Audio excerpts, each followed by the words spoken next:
We're good to go. Well, welcome everybody to Miistakis Monday webinar. Now, before I get started on introductions and today's topic, I'm just going to go over a few tech instructions. So we're using Zoom webinars, and you should be able to see this control panel either at the top or bottom of your screen.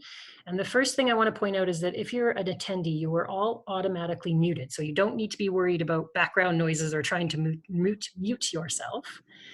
And the second thing I want to point out is that we will be using the chat box for questions. So if you click on this icon here in the red box, you should have a little chat box that pops up maybe in the right-hand side of your screen. Some of you have already figured out how to use that, so thank you very much. And the other thing I want to say is if you would like to share your questions or comments with all panelists and attendees, you need to make sure you hit the drop-down box in the two and select all panelists and attendees. Otherwise, it will just come to the panelists, which is Lea and myself. So without further ado, my name is Tracy Lee, and I'm a senior project manager at the Miistakis Institute. And today we're going to be presenting the results of our Call of the Wetland program. Call the Wetland was a citizen science program where Calgarians could monitor amphibians in the city of Calgary. And the program started in 2017 and went on for 3 years and commenced in 2019. And it was a partnership project between the Miistakis Institute, the City of Calgary, the Calgary Zoo, and the Alberta Conservation Association.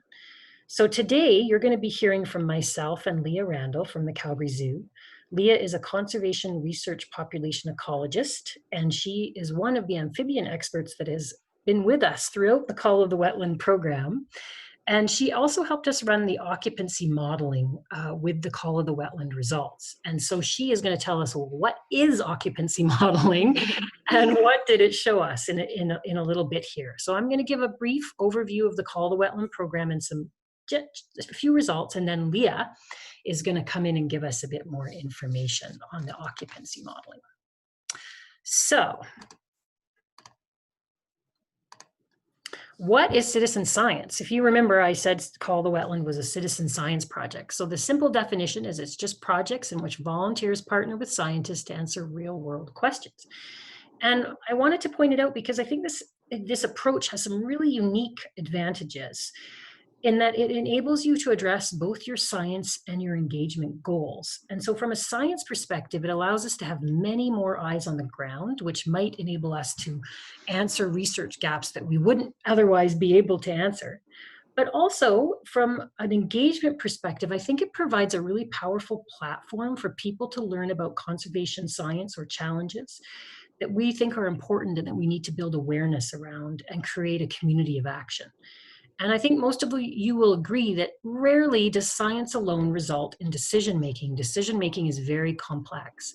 And having an engaged, knowledgeable community or community support can be really important in conservation actions. So what is Call of the Wetland? Well, we had two purposes with Call of the Wetland. The first was actually to get Calgarians out into our parks, experiencing and learning about their natural environment, and specifically to learn more about wetlands and the importance of wetlands in Calgary. And the second was to better understand local amphibian populations from a biodiversity perspective. So who is where in our city? And we chose amphibians partly because they're sensitive to their environment. We all know that they breathe through their skin, that they depend on not only the wetland, but the riparian area around the wetland. So they need both aquatic and terrestrial habitats to complete their life cycle. And actually, from a citizen science perspective, amphibians in the city that have historically occurred have quite distinct looks and calls. So it's easy to learn and distinguish between them, which makes it fun for the public to try to participate. So in summary, Call the Wetland was designed to enable Calgarians to participate in amphibian monitoring at urban wetlands. So we're going to take a little tour of our urban wetlands in the city and why we should be concerned about them or be researching them. And so when we first started Call of the Wetland, a group of us went out to survey the wetlands that we randomly selected. They're all on city-owned land. And we wanted to understand, well, what's going on in our city? What do the wetlands look like? And if there's a lot of diversity in the states of our wetlands. Sometimes you see a lot of garbage dumping, even sometimes people driving through them, which can be quite disconcerting. Sometimes they're gone. I think you'll realize we've lost almost 90% of our pre-settlement wetlands. And as we continue to develop, we continue to lose wetlands. And so sometimes we went out to look at sites that were in the data set that they should be there, and they were gone. They'd been developed over. This is quite eye-opening stuff when you start a project like this. And then, of course, lots of our wetlands are beautiful, and they're representative of lots of biodiversity. This is an incredible photo taken in an urban wetland in Calgary of a black-crowned night heron consuming, of all things, a tiger salamander. I think this is an incredible photo. It was actually taken by someone then shared with the City of Calgary staff. And if there's a City of Calgary person on the call, perhaps they could remind me of the name of the individual that took this, and I can give proper credit. So what are we looking for in Call of the Wetland? Well, we're looking for amphibians. And I've already mentioned that amphibians are vertebrates that require both aquatic and terrestrial habitat. And in Calgary, we have frogs, toads, and salamanders. And you can see the 6 species on the screen that historically have been reported in Calgary. So boreal chorus frog, wood frog, and leopard frog. And then we have 2 toads, the Canadian toad, the western toad, and my favorite, the tiger salamander. Now, I'm not going to go into a lot of details on each species due to time, but if you go to the website here, the Call of the Wetland website, there's an amazing identification page, and it has all kinds of interesting facts about these different species. You can listen to their calls and learn about all the characteristics to help ID them in the field, and they've got some interesting other ranges and all kinds of other information. So how did people participate in Call the Wetland? Well, I've already alluded to the fact that we developed or selected a number of wetlands to be survey sites that we wanted to be systematically monitored 9 times throughout the amphibian season. And you can see those on this map here, all these red points with numbers, these were our survey sites. And so we asked the public to identify a site and to register for a time period, one of those 9 time periods, and go out and either do a night survey to listen for calls or to go in the day and look for tadpoles, eggs, or juveniles or adults. The other way you could participate is actually just opportunistically report what you saw to us. And the reports were all done through a Call the Wetlands smartphone application that was downloadable for iPhone on the App Store or for Android on Google Play. It's a pretty slick app. It has all the identification. So if you're out in the field and you couldn't remember if that was the right call or not, you could listen to the sounds, or it had all kinds of information on, or has all kinds of information, sorry, on specific identification characteristics for the different species. It allowed you to find a survey, so you could register for a survey based on which quadrant you lived in, and there was a link to Google Maps to show you where that wetland was. Once you get to the wetland, you were asked to follow survey protocol that was available on our website or through training sessions. And then you were asked to undertake your survey and report your findings. And so you would tell us if you saw any species and if you saw no species. So remember, the 0 values are important here. When you went to survey and you didn't see anything, we wanted to know that. That's part of the systematic component of our survey. And we would ask you if it was a call or eggs or tadpole or adult and the health of the animal. And you were able to upload a photo or a sound if you were having trouble with your identification. And that would help us later identify those things. So what have we discovered through our 3 years of amphibian monitoring? Well, we had over 200 participants survey at Calgary Wetlands, which we think is wonderful. We had over 1,000 amphibian surveys that were carried out at 54 different wetlands, and each wetland was visited on average 6 times. So we fell a little short of our goal of 9. That's one of the tensions between citizen science engagement and meeting your science goals, is that to make things flexible for people, we didn't ask them to pick one wetland. You were able to go around and visit many wetlands and visit them during different time periods. And so we fell a little short. Some wetlands were more popular than others. So that's one of the challenges when you do citizen science projects. We observed 3 species, but we no longer have 3 of the species that we historically had in the city of Calgary. So I'll just very briefly go through which species we found, and then I'm going to turn it over to Lea to talk about the occupancy modeling. So we found wood frogs, and if you look at the map here that I've got on my screen, the purple is showing you where we observed wood frogs at least once, or maybe in all 3 of the seasons. And the gray is where we surveyed and didn't find wood frogs in any of those 3 seasons. And you'll notice that there's actually all these wetlands in the background here in blue, and these are areas where we did not survey. So it doesn't mean they're not there, it's that we didn't survey those areas. We found boreal chorus frogs. Again, the blue is showing you where they were reported through the Call the Wetland app, and some of these are actually opportunistic. And where we have gray is where we surveyed and did not find boreal chorus frog. And then we have my favorite, the tiger salamander.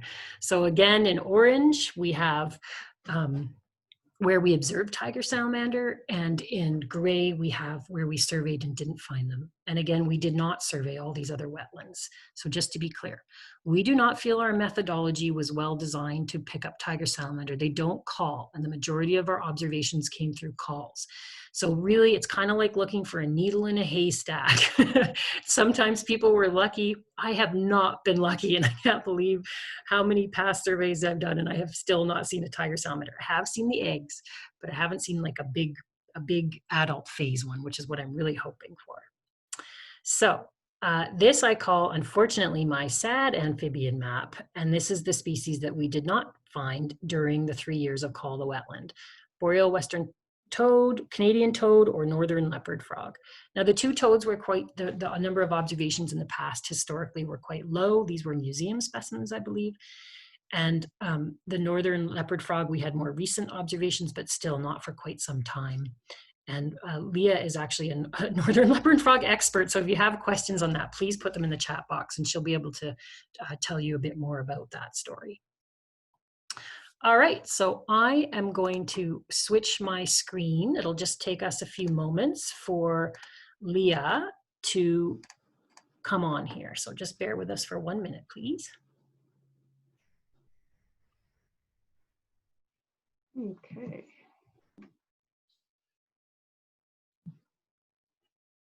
Can everybody hear me?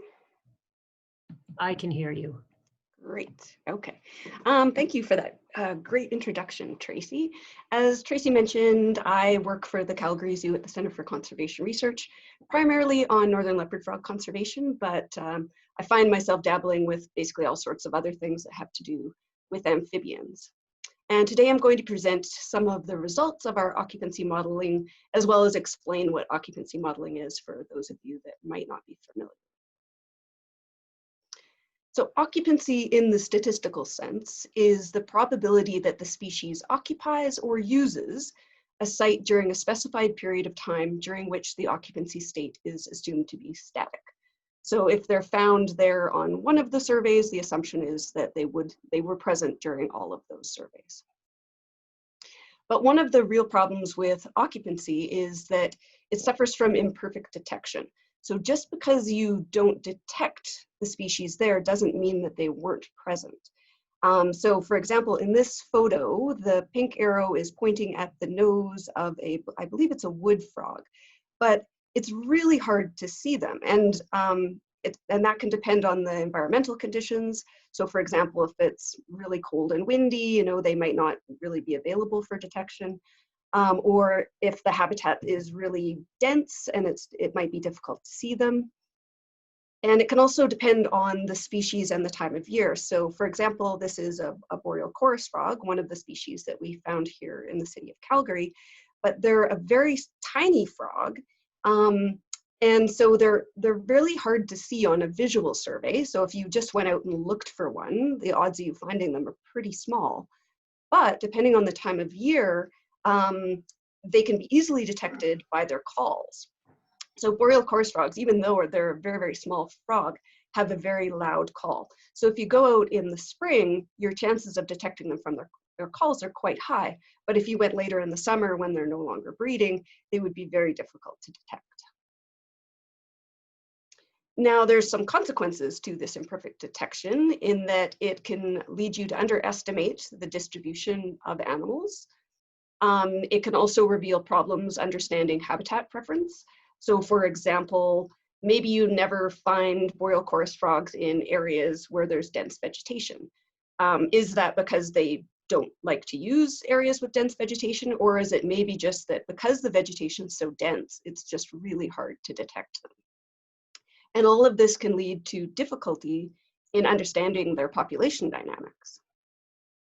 But fortunately, we have statistical ways to get around this. And one of these ways is called occupancy estimation and modeling. Now, what this does is we can use detection versus non-detection data. And using these repeat surveys, this will allow us to model the variation in the probability of detection. So for example, if you went out on, you had 4 different surveys. In the first one, you didn't detect them, so it was a 0. Second one, same thing. And on the 3rd survey, you detected them, but on the 4th survey, you didn't. As long as those surveys were conducted within a reasonably close period of time, you can assume that the species was there the entire time. But as you can see from our example, they were actually only detected on 1 out of the 4 surveys, so your probability of detection would only be 25%. So you can model this, and then that can help improve your occupancy estimates. And you can do that using software such as Presence, Mark, or R. All of these are free, which is excellent. So what these can do is that these models can help you estimate, the probability that a site is occupied by the target species, and also you can model the probability of detecting the species at an occupied site. So what we were interested in doing was we wanted to know what land use covariates would best predict wood frog and boreal chorus frog occupancy in the city of Calgary. And we wanted to do this so that we could help develop maps that would predict occupancy in other areas of the city that might not have been surveyed. And this would also help us identify core habitat for the species, and knowing this could help us identify areas where we might need to protect habitat, or also identify areas that might benefit from restoration activities. So those that might not be familiar with boreal chorus frogs, I mentioned they were small frogs, so they're only about 2 to 4 centimeters in length. They have a huge range in color variation, so from gray to brown to green. Typically the ones I've seen in Alberta are more kind of brown or green. Their skin is quite granular, and they sometimes have spots. Sometimes they aren't, those spots aren't very apparent. They have little webbing on their hind feet. They're not as aquatic as some other species of frogs.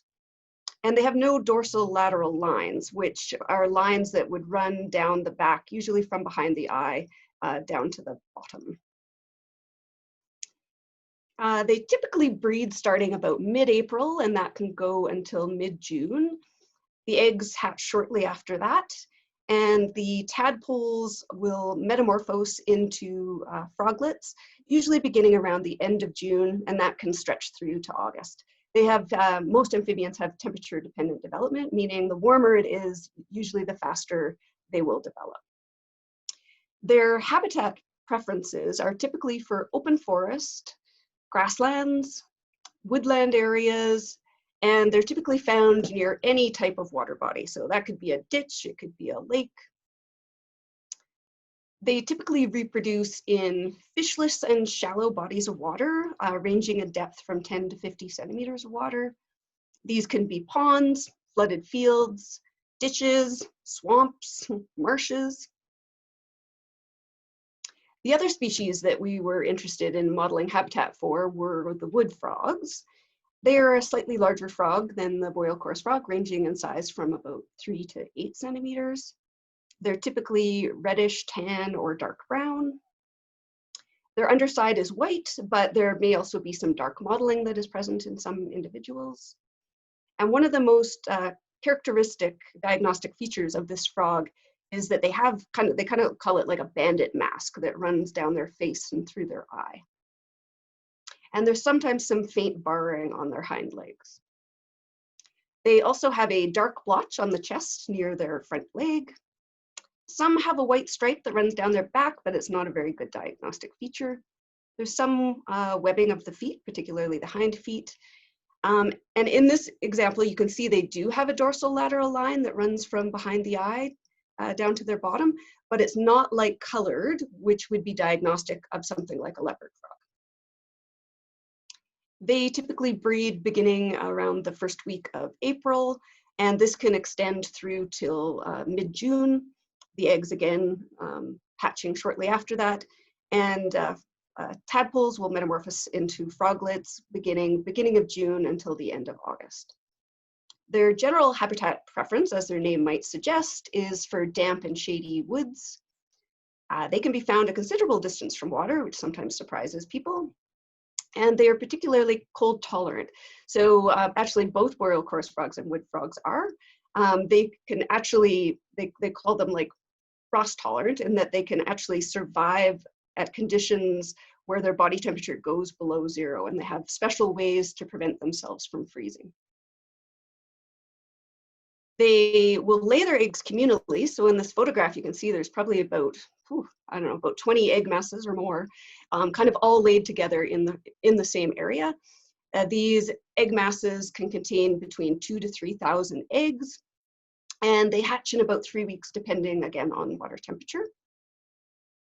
So what we wanted to do in order to produce those maps that I mentioned in the city of Calgary is we wanted to get a better idea of where we found them within the city of Calgary and what types of land use were impacting their occupancy. So we used different buffer sizes around the wetland. So we used a 20 meter, a 50 meter, and a 100 meter buffer around the wetland. And then we used covariates, different land use covariates, such as the proportion that was forested, grassland, shrub, manicured grass or golf courses, and as well as proportion of water.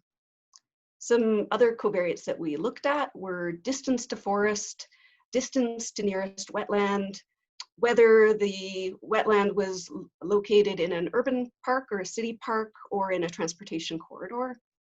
We also examined the percentage of impervious surfaces, so things like roadways or pathways and concrete. And we looked at the slope around the wetland as a predictor of occupancy. Because as you can imagine, a very small frog might have a hard time getting up an area if the slope was very, very steep. So I'll talk a bit about the actual modeling that we did. So we ran models with those single covariates, the ones I just mentioned, on occupancy, and we ranked them using the Akaike information criterion, also known as AIC. So what this AIC does is it estimates the relative quality of the models compared to the other models in the model set. So it doesn't mean that it's necessarily the best model that you could ever make in the world, but it'll tell you of those models which were better than others. And then we kept models that were above or within 2 AIC of the null model. And the null model is just a model that didn't have any covariates on occupancy. So basically it's telling you, is including this covariate better than nothing? And then we removed lower ranked models that had the same covariate at a different buffer size, or if they were correlated. So what I mean by that is, remember I'd mentioned that we used buffer sizes of 20, 50, and 100. So for example, if the top model had the proportion of forest in the 100 meter buffer, we didn't also include 50 and 20, we just kind of took those out. And what I mean by if they were correlated is, you may recall that I mentioned that we had distance to forest and we had area of forest, which are 2 variables that would be correlated, as you'd imagine. If you're very, very close to a forest, maybe you're actually in a forest, so you'd have higher proportion of forest. So we just took whichever was the highest ranking of those 2 variables, and then we excluded the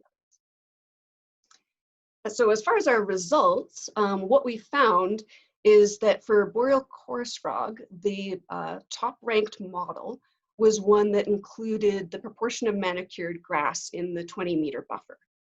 And to the right of that, you'll see I've got the AIC weight. So basically, of the model set that I used, the top ranking model was basically had about 60% of the AIC weight. So we used this in our subsequent modeling when we were producing our maps, because we weighted covariates in those mapping models based upon their AIC weight. So in the case for the mapping for boreal chorus frog, the area, the proportion of manicured grass would be far heavier weighted as far as predicting where occupancy would be than a covariate such as distance nearest wetland, which was relatively lower ranked. Our next top model was proportion in the 100-meter buffer. And then from there, the rest of those models had less than one, or well, were relatively low ranked, I should say. And you'll notice too that there's, I've got like the little star. What that means is the models that where there's the star, we used these in our subsequent habitat modeling. So I'll tell you a bit about the direction of these relationships. So we found that occupancy increased as manicured grass increased. We found that occupancy decreases as the total water increases, which might seem counterintuitive because you're thinking, oh, well, you know, frogs should be attracted to water. But I think it's more a matter of boreal chorus frogs typically were associated with maybe smaller wetlands rather than really large wetlands. We found that occupancy declined as the slope increased, which was something that we had predicted. And we found that occupancy decreased as the proportion of forest increased, which was actually a surprise, because if you remember when I was talking about the habitats preferences of boreal chorus frogs, one of the things they were typically, one of their habitat preferences was forested areas. But one of the things that we were thinking is that perhaps in those areas that are forested, those might also be occupied by wood frogs, as I'll explain in a moment. And so there could be an example of competitive exclusion. We found that occupancy decreased as impervious surfaces increased. So they were less likely to be found around, you know, areas like with roads and pathways, which kind of, I think, makes a bit of intuitive sense. And we found that the occupancy increased as the proportion of grassland increased, which was something that we had predicted. And this also makes sense too. Occupancy decreased when wetlands were far away. So if you had a whole bunch of wetlands, smaller wetlands that were proximate to each other, you were more likely to have boreal chorus frogs. When it came to our results for the wood frog, this was maybe not surprising, but our top ranked model had distance to forest in it. And you'll notice that that made up 97% of the AIC weight. So basically distance to forest and area of forest explained almost all of wood frog occupancy. Then the next ranked model included proportion of grasslands within that 20-meter buffer. And then some of these other ones were a little bit lower ranked. I'll describe those relationships now. So not surprisingly, occupancy increased when forests were close. We found that occupancy increases as the proportion of grasslands increased. We found that occupancy declines as the impervious surfaces increases, which again was something we predicted. We found that occupancy increased as the distance to the roads increases. And occupancy increases as proportion of water increases. And we found it similar to boreal chorus frog that occupancy declines as the slope increases. So I think that was about all I was going to talk about there, but I'm happy to answer any questions, and I'll pass it over back to Tracy.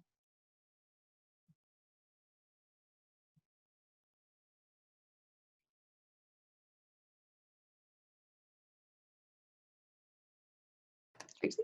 Sorry, hello. I had to unmute myself and that took me a few seconds. Okay, I'm going to now share my screen back. Thank you so much, Leah. That was, oh, I just have to change hosts. One moment, please, guys. I'll be there in 1 minute. Reclaim host. There we go. Okay. Okay. Thank you so much. So I am going to go through next steps and show you one of the Habitat Suitability Index models that Leah was alluding to there to show how we are continuing to develop our findings.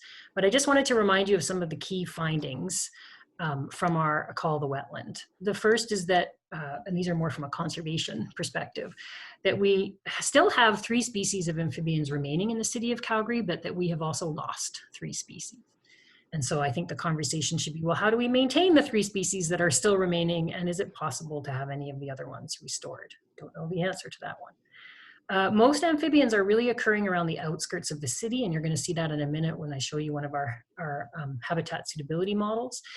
And this is, of course, where we still have a lot of wetlands. So as we develop, we kind of remove wetlands, and so we're removing habitat. And so that brings us to this really important last point.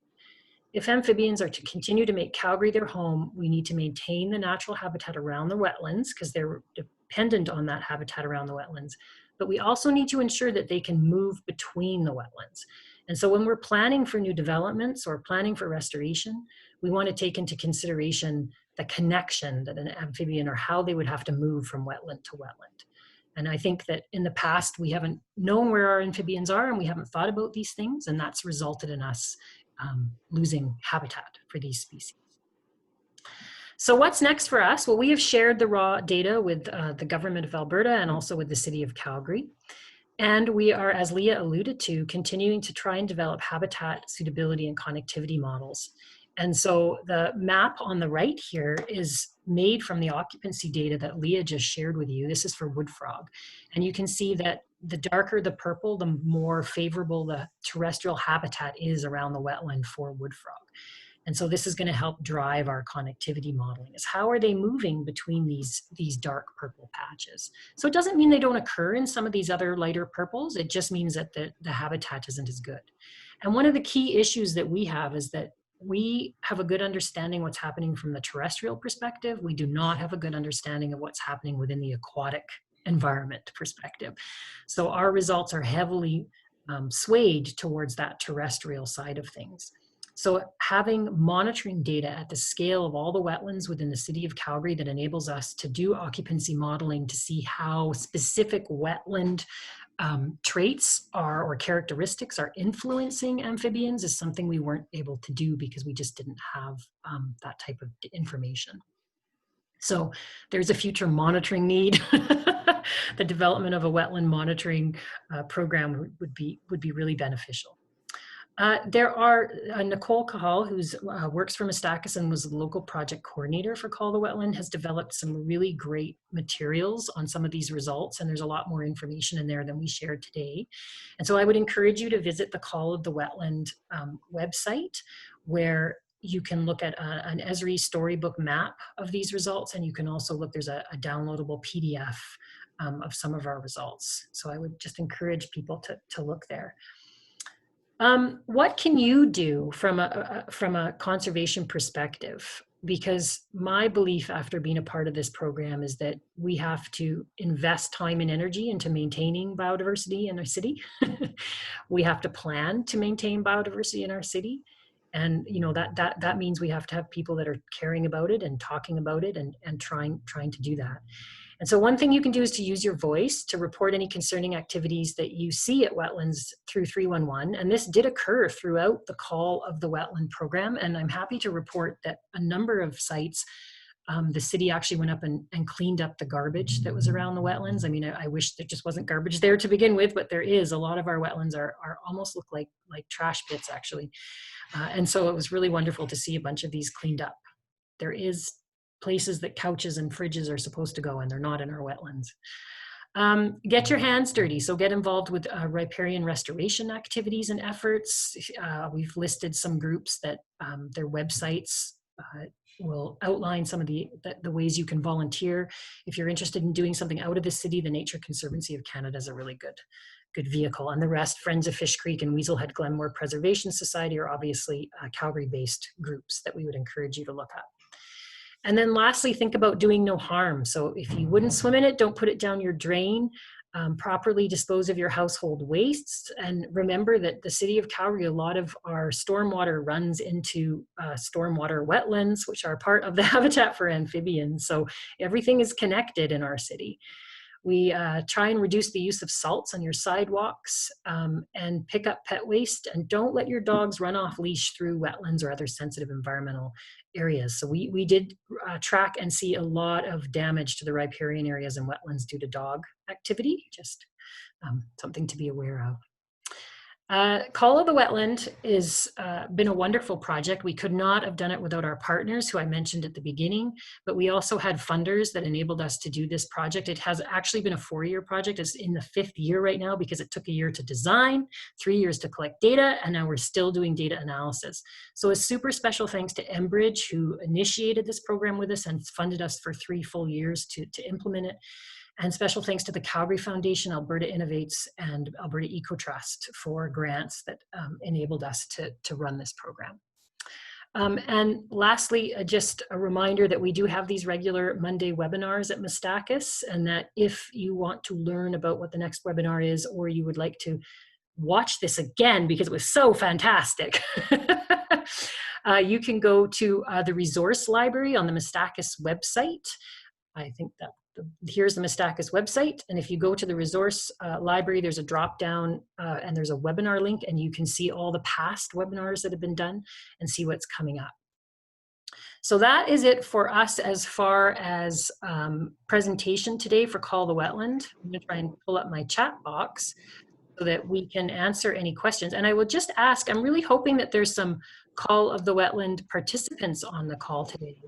And I would love in the chat box for some of you to say hello. This is the first time we've done a webinar on the results. There are those materials for you, and hopefully you were emailed them.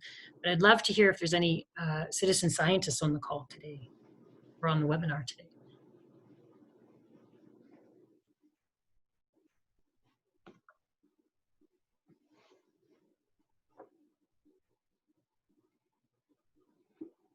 Thanks, Tyne. Tyne is saying good work on all your habitat modeling. Yes, Leah and I have been very hard at work at that with we have some other experts that have joined us on that. And that was a grant from Alberta Innovates that have allowed us to take these results and try to actually create models that will help the city with planning, help the biodiversity committee thinking through the importance of amphibians. There's one thing I would mention is that a lot of citizen science initiatives, well, they do a really great job of engaging the public, they often kind of fall down on the science side of it. So I was really excited at the beginning of this when Miistakis Institute reached out to myself and several other scientists to design a well-designed study so that we could actually get some more information out of it. Thanks, Leah. Leah, we have a question that I think would be best for you to answer. Sure. Is there any thought of reintroducing species that may no longer be present in Calgary? So definitely there's been some thought about that. I would love to see northern leopard frogs, for example, reintroduced into the city of Calgary. Right now, we don't have any plans for doing that, but it's something that's always on my radar, and I would love to work with the province to see happen. Great, and we have a note from Nature Links, which from Jordan, just saying thank you for hosting and mentioning citizen science. So I don't know, Nature Links is run by ABMI, the Alberta Biodiversity Monitoring Institute, and it's a really great tool. It's kind of like an iNaturalist. So if you have opportunistic observations of any species to report, you can put them through Nature Links, and then naturalists can help you ID them. And they also have a really neat feature that allows groups that are trying to monitor for maybe a specific species to be able to work together and report through Nature Links and then see the results together. I didn't do a very good job of explaining that, but if you're interested, please type in Nature Links into the internet and it will give you better information than I just did. Okay, thanks for the great info. FYI to any K6 teachers who might be on the webinar today, Evergreen Theatre has a great musical theater show all about wetlands. Oh my gosh. And the Water Nexus that tours Alberta schools.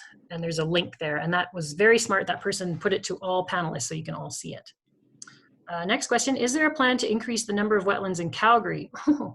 Or is it much more about quality of wetland than quantity? That's a good question. Leah, do you know the answer to either of those? So yes, I know City of Calgary has plans to try and increase some of the number of wetlands. I think some of the challenges that we're facing though is that, you know, we don't necessarily want to use drinking water to reestablish wetlands. So I know that there are plans for restoration, but that would be a question that would be better put towards, I guess, some of the City of Calgary people. And I think quality, one of the things we've been working on is with Dr. Felix Nawashi from Mount Royal University has had some of his students collecting the water quality at our survey wetlands, and the results are really interesting. There's definitely a difference in water quality across our city, as far as like how amphibians might interact with that water quality. That's something we're working on. But again, we have that only for the survey wetlands that we undertook and not for the broad landscape scale assessment of all the wetlands within the city. Okay, well, I don't know if there's any other questions. There's another link to some great citizen science education programs for youth that are put on to the all panelists and attendees, so you can all see that. Thank you so much. I think that it doesn't seem like there's any more questions, so I think we'll sign off early today. But thank you so much for attending, and encourage you to visit the Call the Wetland website, where we will be posting additional results as they continue to come available. The modeling that Lea and I are working on right now, I'm hoping that'll be done kind of mid-end of June. So stay tuned for those of you that are interested. We will post those on the Call the Wetland website, so you can see them probably in our newsletter. So thanks so much, and hope to see you guys at the next Monday webinar. Thank you, everybody.